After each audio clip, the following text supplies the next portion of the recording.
Tidak lama lagi kita akan menyaksikan adegan nangis slide kedua karena memang pada kenyataannya kita semua tahu bahwa Hasto Kristianto sudah ditetapkan menjadi tersangka dan sepertinya rompi baru serta beberapa prosedur penahanan pun akan segera dilakukan. Tentu saja ini menjadi sebuah pukulan telak bagi mereka yang memang selalu mencibir serta mencaci maki kepemimpinan yang ada sekarang. Meskipun begitu, kita akan menghormati proses hukum yang berjalan di KPK. Artinya, KPK dan tim penyidik tengah mengumpulkan bukti-bukti pelengkap untuk penahanan serta penangkapan seseorang yang berstatus tersangka. Adapun embel-embel video skandal, kemudian dokumen di Rusia, itu semua tidak membuat ciut para pimpinan dan penyidik KPK. Yang jelas, kita menantang karena memang ketika ada dokumentasi atau dokumen-dokumen pelanggaran yang melibatkan elit pejabat politik di Indonesia, tentu saja seharusnya itu harus diungkap, bukan malah ditahan untuk koleksi pribadi. Karena bagaimanapun juga kita harus menghormati hukum yang ada di negeri.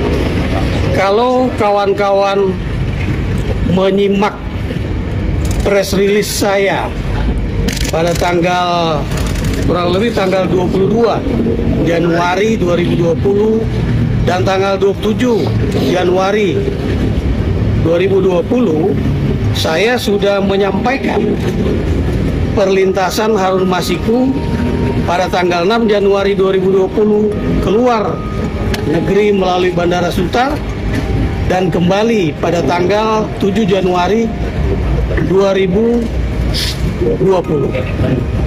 Dan yang perlu kawan-kawan juga ketahui, pada saat itu belum ada permintaan pencegahan ke luar negeri dari penyidik KPK kepada Direktorat Jenderal Imigrasi melalui Menteri Hukum dan HAM.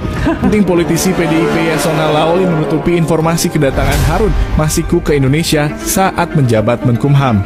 Harun Masiku, politisi PDIP sekaligus buronan, diketahui sempat melarikan diri ke luar negeri. Dirjen Imigrasi Roni Franky Sompia merupakan orang pertama yang mengemukakan keberadaan Harun Masiku kembali ke Indonesia dari luar negeri. Roni menyebut Harun sudah berada di Jakarta sejak 7 Januari 2020. Akan tetapi ex-Menkumham politisi PDIP Yasona Laoli menutupi informasi fakta kedatangan Harun Masiku tersebut pada tanggal 16 Januari 2020. Yasona mengatakan bahwa Harun Masiku masih berada di luar negeri. Belakangan diketahui pernyataan Yasona tersebut adalah kebohongan publik untuk menutupi informasi kedatangan Harun Masiku. Oke.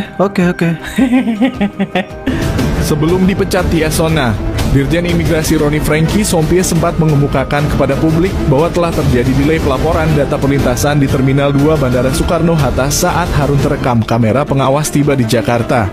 Alasan delay itu diduga atas perintah Yasona Laoli sebagai Menkumham. Hal ini sebagai dalih bahwa beberapa saat kemudian Tempo berhasil menemukan rekaman kedatangan Harun Masiku di Jakarta pada 22 Januari 2020. Politisi PDIP Yasona Laoli segera memecat Dirjen Imigrasi Roni Franky Sompia dengan alasan palsu bahwa pencopotan itu untuk menghindari konflik kepentingan dari tim independen yang ia rangkai sedemikian rupa. Politisi PDIP Yasona Laoli berperan penting dalam menghilangkan jejak perlintasan keluar masuk Harun Masiku di Indonesia. Sebagai Menkumham, Yasona mengakali sistem imigrasi agar perlintasan Harun Masiku tidak terdeteksi. Komisi Pemberantasan Korupsi atau KPK mencekal ex-Menkumham Yasona Laoli agar tidak bepergian ke luar negeri dalam rangka pemeriksaan lebih lanjut meskipun belum ditetapkan sebagai tersangka.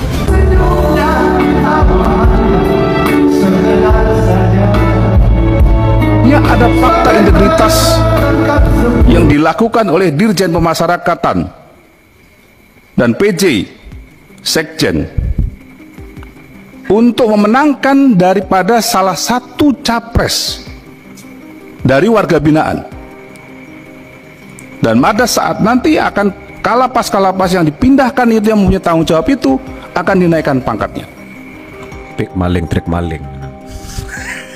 Jadi guys, co-founder Jera Foundation ini adalah anaknya Menkumham Yasona Laoli. Nah, Yami Tema disebut-sebut memonopoli usaha di sejumlah lapas dan rutan, mulai dari koperasi sampai kantin. Tapi menurut Yasona, Jera Foundation itu cuma organisasi nirlaba yang kasih pelatihan ke napi biar punya keahlian. Yasona juga bilang Tio pernah jadi pelatih di sana, tapi karena melakukan pelanggaran berat, Tio diberhentikan. Jadi kalau kata Yasona, isu ini muncul gara-gara masalah politik aja guys. Tapi dari surat kesepakatan penjualan makanan dan minuman antara Jera Foundation dan salah satu lapas yang tersebar di Twitter, yang pegang otoritas penjualan ya Jera. Kalau menurut kalian gimana guys? Tulis di komentar kalau menurut kalian. Saya yakin nggak akan berani. Ini orang sinterklas, kebal hukum. Ganjar Pranowo, Arif Wibowo, Mustopo Mendi, Ridoko, Jazuli Juwaini, Agung Gunajar Sudasa, Ignatius Mulyono, Miriam S. Haryani, Nurman Abdul Hakim, Abdul Malik Haramain, Jamal Aziz, Markus Nari, Yasona Lauli, dan 37 anggota Komisi 2 DPR lainnya. Babak baru lanjutan kasus korupsi mega proyek IKTP alias KTP elektronik dimulai. Sidang perdana digelar di Pengadilan Tindak Pidana Korupsi Jakarta Partai dengan kisaran hingga ratusan miliar rupiah. Para pejabat negara yang disebut dalam dakwaan jaksa tidak tinggal diam. Mereka beramai-ramai membantah menerima aliran dana. Gubernur Jawa Tengah Ganjar Pranowo yang sebelumnya kami rekam dalam dialog Kompas Malam menyatakan hal ini. 3 spekulasi yang bisa diberikan atau dibaca oleh publik. Yang pertama, Ganjar menerima. Yang kedua, Ganjar tidak menerima. Yang ketiga, Bapak 16% ya, oke. Ganjar sebagai wakil ketua komisi dikasih jatah, dialokasikan kalau memang itu benar dan tidak sampai kepada saya. Dari 3 spekulasi ini kemudian premium medianya udah luar biasa pokoknya. Jadi hari ini banyak orang minimal di sosial media gitu, orang bertanya, wah kamu pasti